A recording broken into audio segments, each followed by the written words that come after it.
Ms. Potůčková.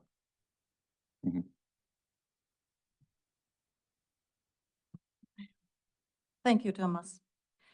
And thank you to the people of Moldova for your warm welcome to all our many, many observers. I'm pleased to announce our main conclusions, which come not only from us up on the podium.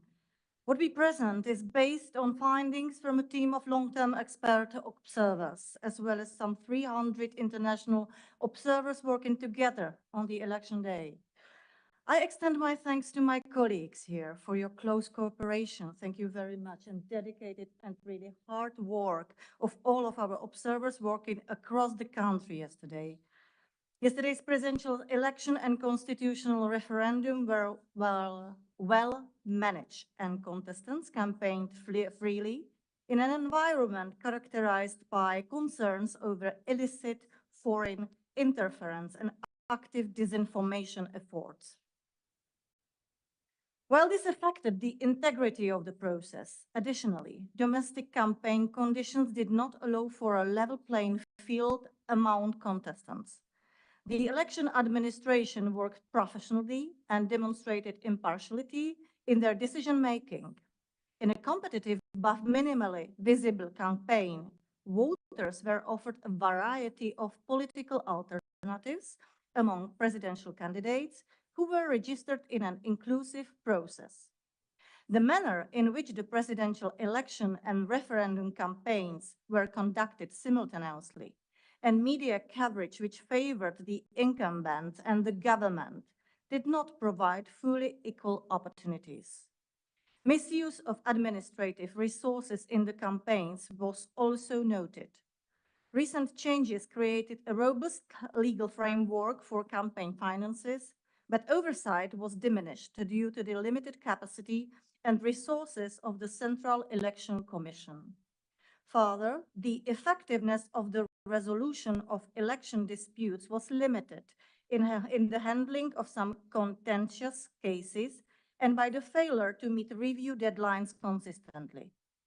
Election day was calm and well organized, and the voting process was assessed overwhelmingly positively by international observers, with only a few procedural problems noted. The vote count and tabulation were assessed positively overall. The election and referendum took place in the context of the government addressing national security threats resulting from the war caused by the Russian Federation's invasion of Ukraine.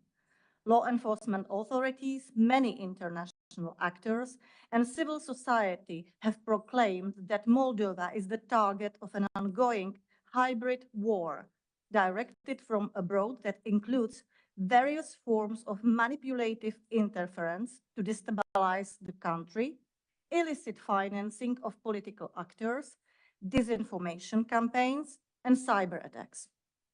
Moldova deserves credit for implementing a number of reforms to increase public confidence in the electoral system, particularly in the context of heavy Russian propaganda.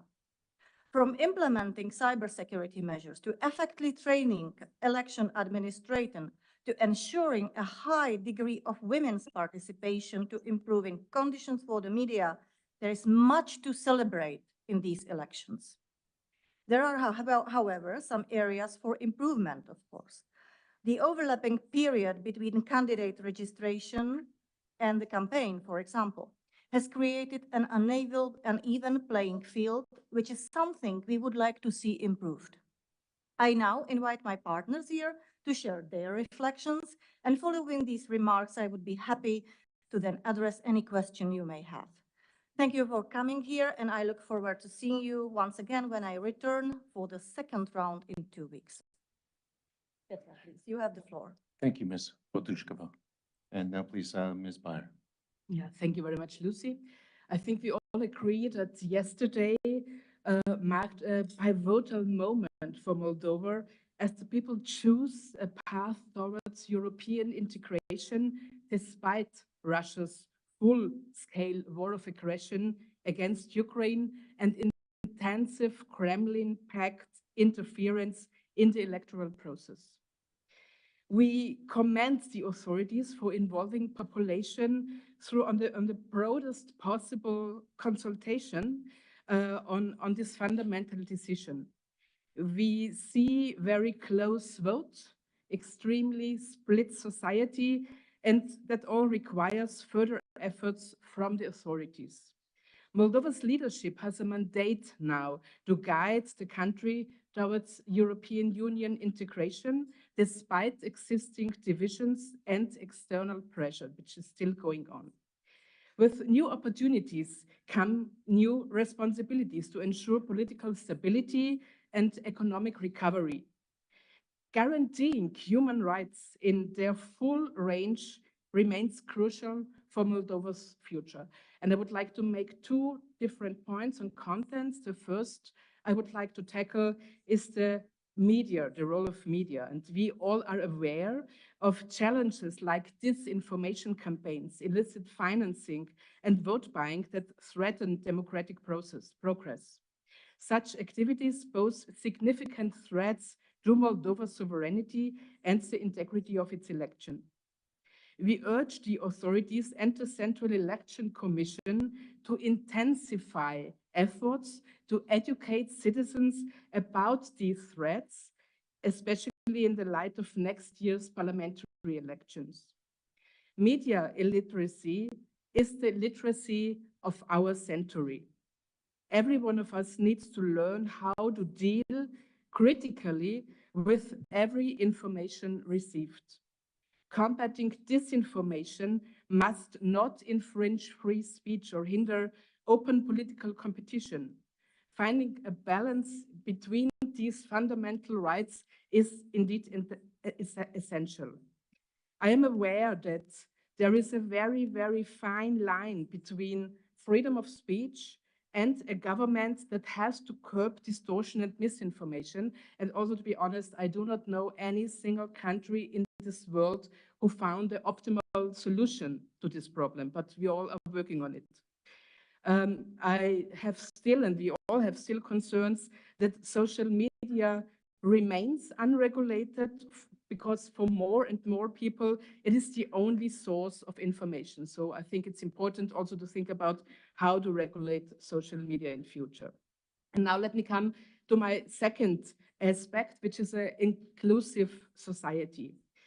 We commend the 2022 electoral code reforms that strengthens the framework for future elections. Increasing polling stations, also abroad, and the introduction of partial postal voting improved accessibility for all citizens, including those overseas. Accessibility of voting to people with disability is absolute essential. We need to build inclusive and caring societies, also include elderly and parents with strollers, for instance. And when I think about the inclusion or the inclusiveness of polling stations yesterday, that's just a very small part of inclusion. We have to think big, of course, when it comes to that topic. The right to vote is a fundamental right, and exclusion because of any personal characteristics, may it be diseases, age, gender, ethnic origin, or whatever, is unacceptable. Only 1/3 of the polling stations were accessible from outside, and in 76% of the layout inside was acceptable for people with disabilities or restrictions in movement. But I myself saw 4 cases where the stamp in this booth, which was dedicated for people with disabilities, wasn't there. So we saw that people who wanted to use this accessible booth had to beg for sufficient equipment. And this is another unnecessary and unacceptable discrimination. By addressing these challenges and upholding democratic principles, Moldova can strengthen its commitment to democracy and the respect of human rights. The Parliamentary Assembly of the Council of Europe is ready to support Moldova in these endeavors and in many, many more, of course. And finally, I also want to thank all my colleagues from the Parliamentary Assembly of the Council of Europe. It was a delegation of 28 members, 20 parliamentarians, representing all the 5 political groups we have in our assembly, coming from 15 different countries and member states of the Council of Europe, and 11 of us were women. I will present our report in the PACE Standing Committee end of November in Luxembourg, and I also want to thank all my colleagues for this very fruitful cooperation over all our institutions. Thank you, Ms. Beyer. And now please, Mr. Busser. Michael, maybe? Okay. Good afternoon, everyone. My name is Johan Büser, and I'm a member of parliament from Sweden, as well as the treasurer of the OSCE Parliamentary Assembly. This past weekend, I had the honor of leading a delegation of 45 observers from the OSCE PA, which included 32 members of parliament from 15 OSCE countries. Our delegation carried out observation missions at polling stations in several regions of Moldova, including Chisinau and its surrounding areas, as well as in and around Balti, Edinet, Orhei, and Retsina. Personally, I had the opportunity to observe the process firsthand in Chisinau, Orhei, and Kryelny.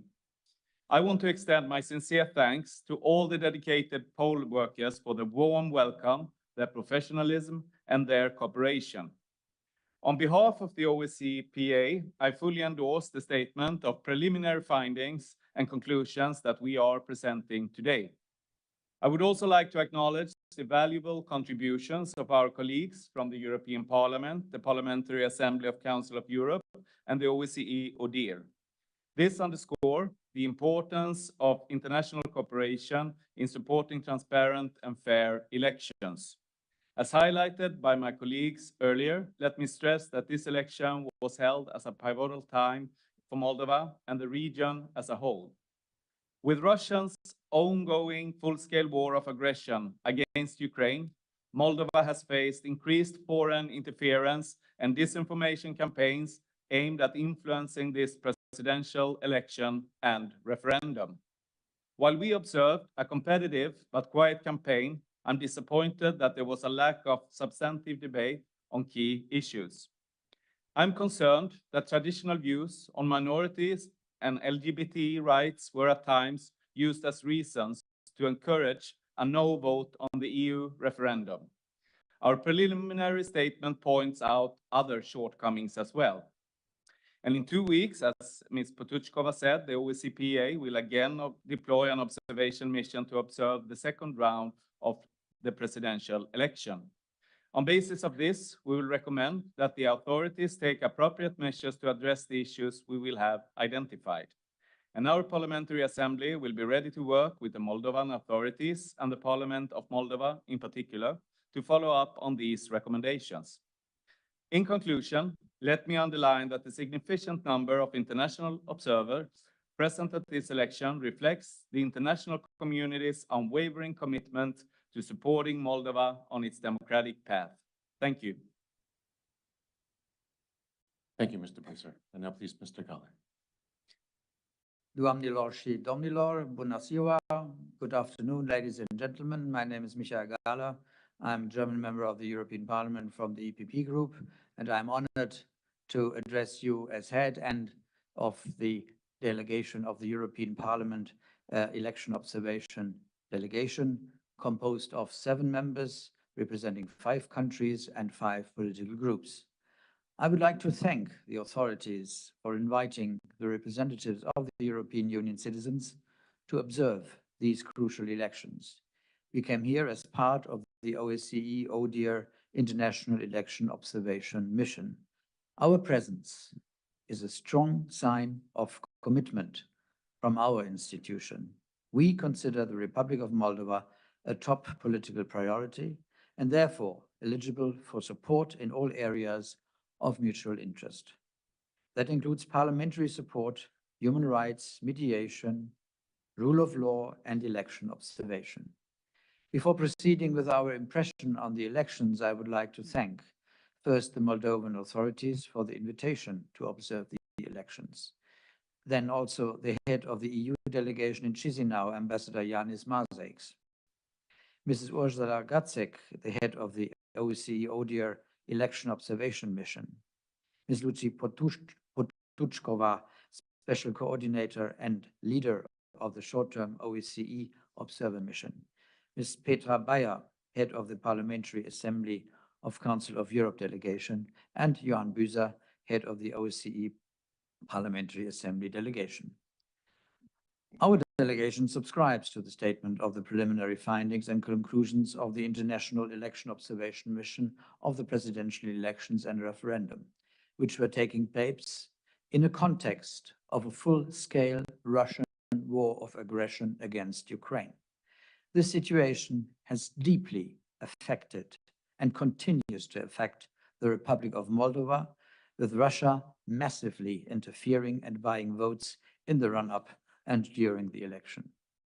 No later than 2 weeks ago, the European Parliament adopted with a large majority a strong resolution reiterating its solidarity with the Moldovan people and its unwavering support for the independence, sovereignty, and territorial integrity of the Republic of Moldova and for its future accession to the European Union. We consider that it's EU membership that will constitute a mutual beneficial investment in a united and strong Europe. We strongly condemn the malicious activities, interference, and hybrid operations by the Russian Federation, pro-Russian oligarchs, and Russian-sponsored local actors. This malign interference is unprecedented in scale and intensified as election day approached. The Russian objective remains to undermine the electoral process, security, sovereignty, and democratic foundations of the Republic of Moldova and the free will of its citizens. It fosters divisions within the Moldovan society with the aim of derailing the country's European trajectory. The European Parliament welcomes the results of the referendum held yesterday. Despite the unprecedented, massive, malign, and illicit Russian interference, especially through vote buying, hybrid attacks, and disinformation, the people of the Republic of Moldova chose a future in the EU. Given the circumstances, the result is a remarkable achievement. We commend the Moldovan authorities for holding a well-managed and efficient election under these extraordinary circumstances. We call on all stakeholders to resist any interference in order not to allow it to distort the result of the second round of the presidential election and the 2025 parliamentary elections. Some words about election day. On Sunday, our delegation observed the vote and the counting in a variety of cities, of course in Chisinau, in Aneni Noi, in Belz, and in Orhei. We met many attentive and dedicated staff, most of whom were women, working in the polling stations, including in rural areas. The European Parliament delegation was positively impressed by the quality of the electoral procedures that allowed the Moldovan population to go to the polls in an orderly and peaceful manner. It is now up to the people of Moldova to assess their choices for the second round of the election. Thank you very much for your attention. Mulțumesc. And thank you, Mr. Galler. And please now, Ambassador Gacek. Thank you very much. Ladies and gentlemen, let me start by thanking the Moldovan authorities at whose invitation the OSCE ODIHR have been conducting an election observation mission with experts working both in the capital and throughout the country since mid-September. I would also like to thank our parliamentary colleagues who made such a valuable contribution to our work, especially on election day. Let me start with election day itself and expand a little on what has already been commented on by my colleagues.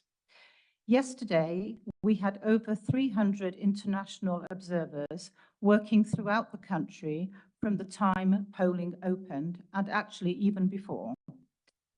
They observed the opening, voting, counting, and finally the tabulation of results.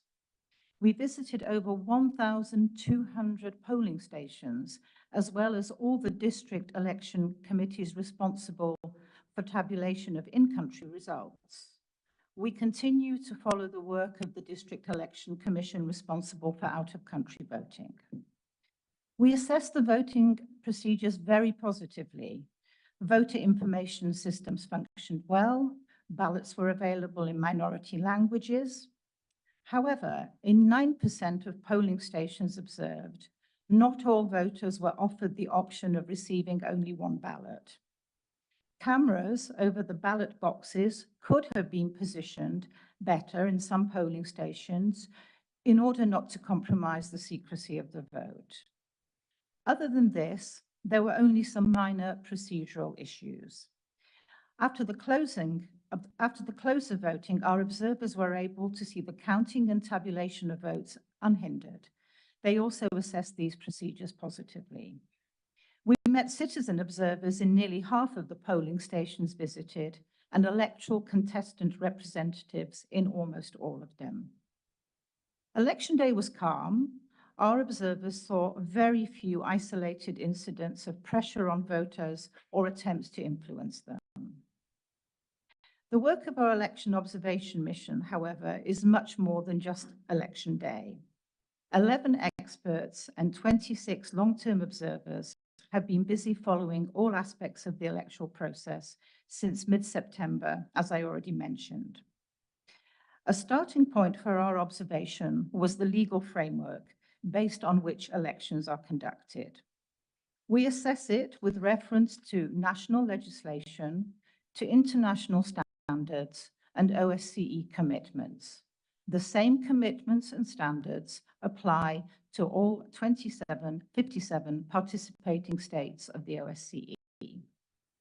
We were following two events, both a presidential election and a referendum. When it comes to the presidential election, the legal framework provided an adequate basis for holding a democratic election. Positively, the 2020 Electoral Code introduced substantial changes and, together with the subsequent amendments, implemented many of our previous recommendations, as well as those made by the Venice Commission. There are, however, recommendations that still need to be addressed.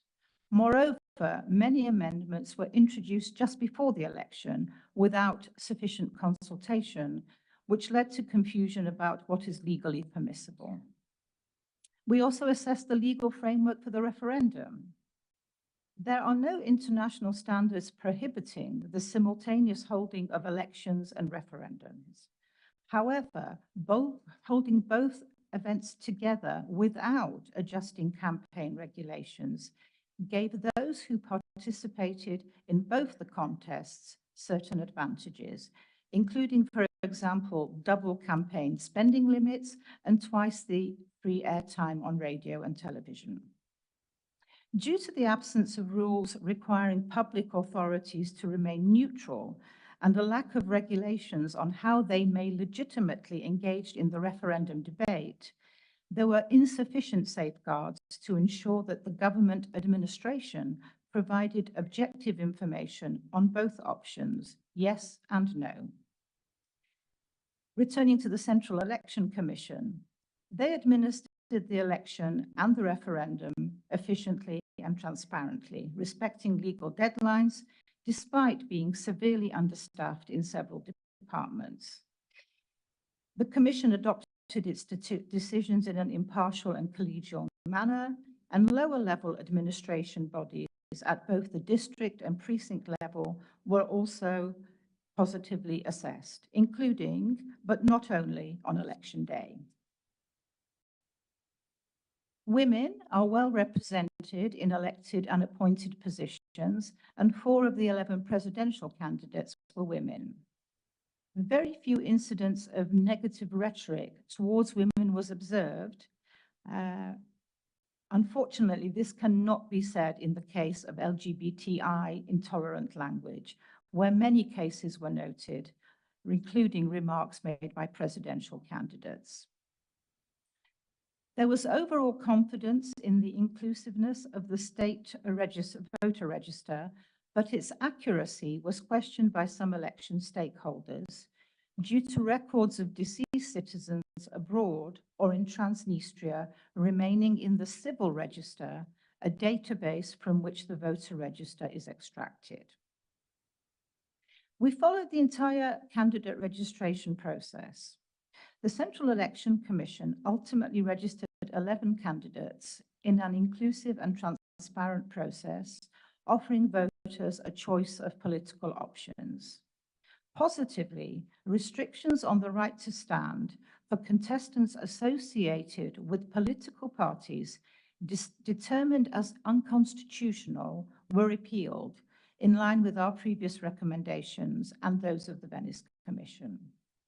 However, regulations on the suspension and deregistration of political parties remain stringent. The right to stand as a candidate in the presidential election is limited to those with a higher education and a 10-year residency, and is at odds with international standards. The criteria for testing proficiency in the state language are not clearly defined. The law does allow for independent candidates to stand for the office of president, but it does not clearly define how independence is determined.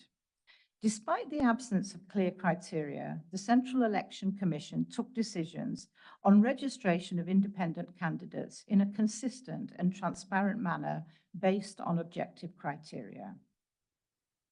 The referendum legal framework includes the concept of supporters and opponents of a referendum and requires contestants to register in order to participate.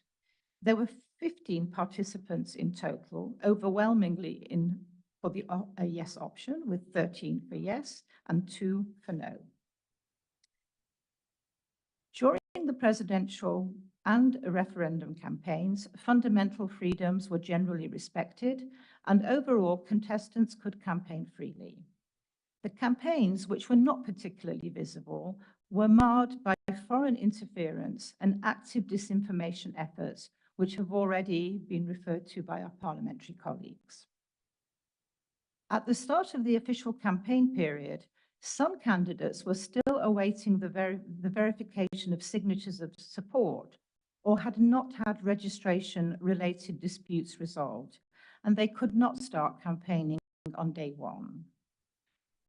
When it comes to the referendum, only political parties could register to participate, leaving legitimate civil society organizations and genuine citizen initiatives unable to participate. The government's promotion of the EU continued during the campaign. We noted instances of the misuse of public resources in both the referendum and election campaign. Furthermore, lines were blurred in the most visible campaigns. In the case of the incumbent, between her position as both president and candidate, in the case of the government with the ruling party as registered participant in the referendum. The rules on campaign financing are robust, but there is limited capacity and resources available for oversight, which diminish the effectiveness of regulation. Difficulties and delays in opening the required campaign bank accounts were another reason why some candidates faced delay at the start of their campaign. Rules on reporting of campaign finance add to the transparency of the system, and the CEC reported generally in a timely manner and issued also several warnings, and even in some cases required the transfer of unlawful funds to the state budget. Let me come to the media landscape, which has undergone significant changes in recent years. The journalists with whom we met reported an improvement of conditions for work without interference. The government has adopted several measures to address national security threats related to interference from abroad and the influence of political figures over the media environment. However, this has resulted in less space for expressing a plurality of opinions. Disinformation narratives and manipulative contents were common and primarily spread via social networks. During the campaign, radio and TV political coverage is tightly regulated to ensure fairness, accuracy, and impartiality. Our own monitoring of 4 TV channels, including the public broadcaster, plus the public radio, shows that coverage of the candidates in news and editorial programs varied significantly, with the incumbent receiving the most coverage overall in her official capacity and as a candidate, without a clear distinction between the two roles. This, coupled with the extensive coverage of the government by the public broadcaster without critical scrutiny and a pro-European, pro-EU preference by some private broadcasters, did not ensure a level playing field. Coverage of the referendum in all newscasts was very limited. And finally, on complaints. The right to file complaints is broadly granted for individual right violations. However, while dispute resolution deadlines align with international good practice, the timeline for resolving candidate registration dispute does not ensure effective remedy. The CEC and the appellate court miss some of their legal deadlines. We will be following in the days that follow now and after also the second round of the presidential complaints and appeals. We remain in country for about 10 days after the final election event. So in conclusion, what will all this lead to? Well, in our case, it will lead to a final report and a series of recommendations.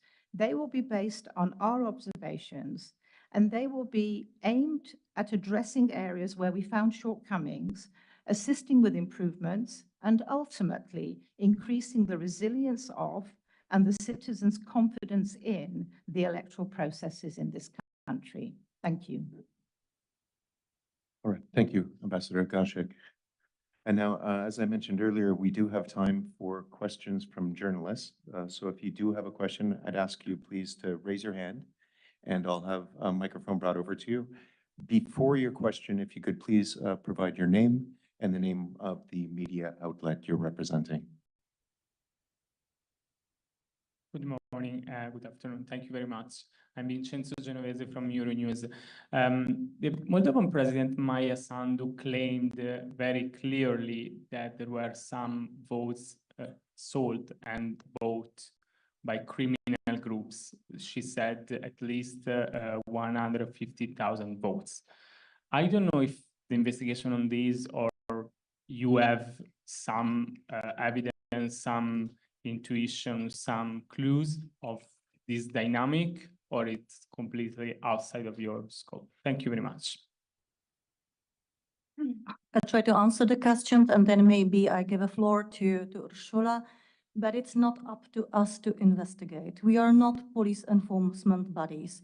We are observers, so we base our findings on what we have observed, what our observers have observed, and on that we base our findings and preliminary statements. So, well, I guess obviously if were some interferences, there must be investigated properly, and I hope they will. Thank you. If I can add to that, I would also echo that we're not investigators, but we did follow this as closely as was possible. And I met twice, for example, with the chief of police, with security services.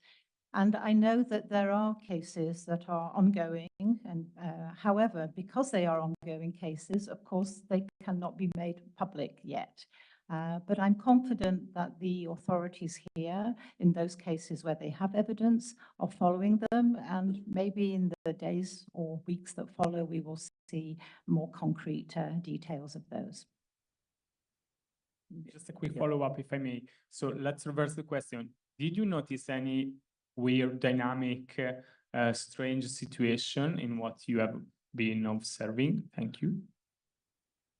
Actually, in our observer forms, there were really no special interferences, no special events that happened during the electoral process.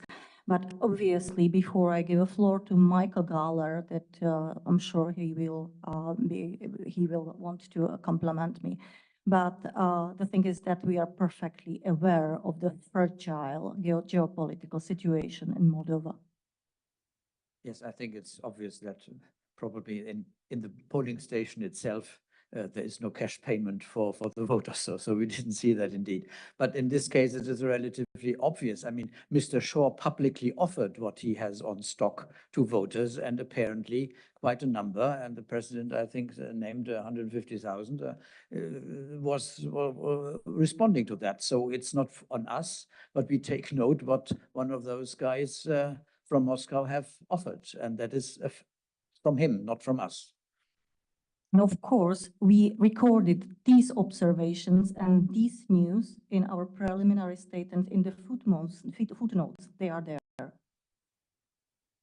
Yes, I wanted to add, the footnotes in the report actually give quite extensive information of the schemes that we were able to see, because much of this was actually out in the public domain. So the footnotes make for very interesting reading in general, and in this area, I think you will find some answers to the questions that you have asked.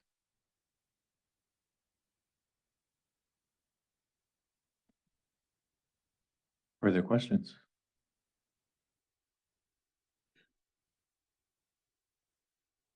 All right, well, that's always a sign that we've explained things. Oh, is there one? Sorry. Mulțumesc mult. Mă numesc Irina, sunt la televiziunea Mega TV. Ieri au fost publicate numeroase video la internet cu încălcări ale alegerilor în străinătate și din Moldova. Vorbim despre conducerea oamenilor de la secție de votare, distribuirea de materiale electorale și mulți observatori ai opoziției nu au fost lăsați să intre în secție de votare. Așa s-a spus la opoziție. Cum credeți, având în vedere toate acestea, se poate considera că alegerile au avut loc sau nu? Cum credeți?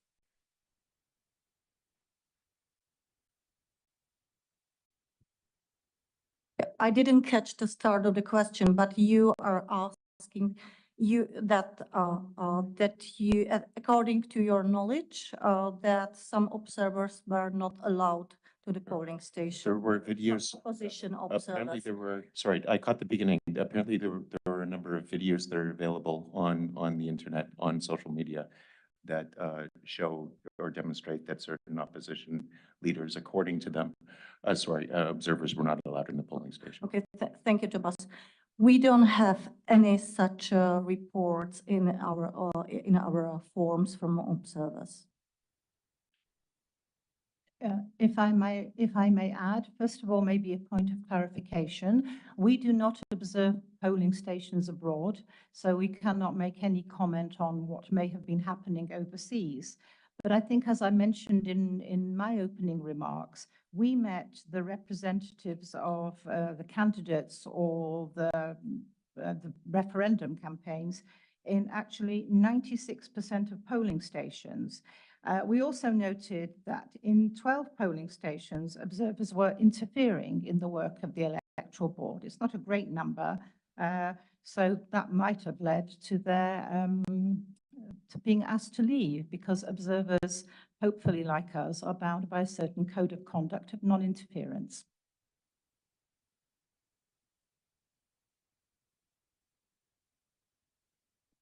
All right, thank you. And once more, do we have any further questions this afternoon?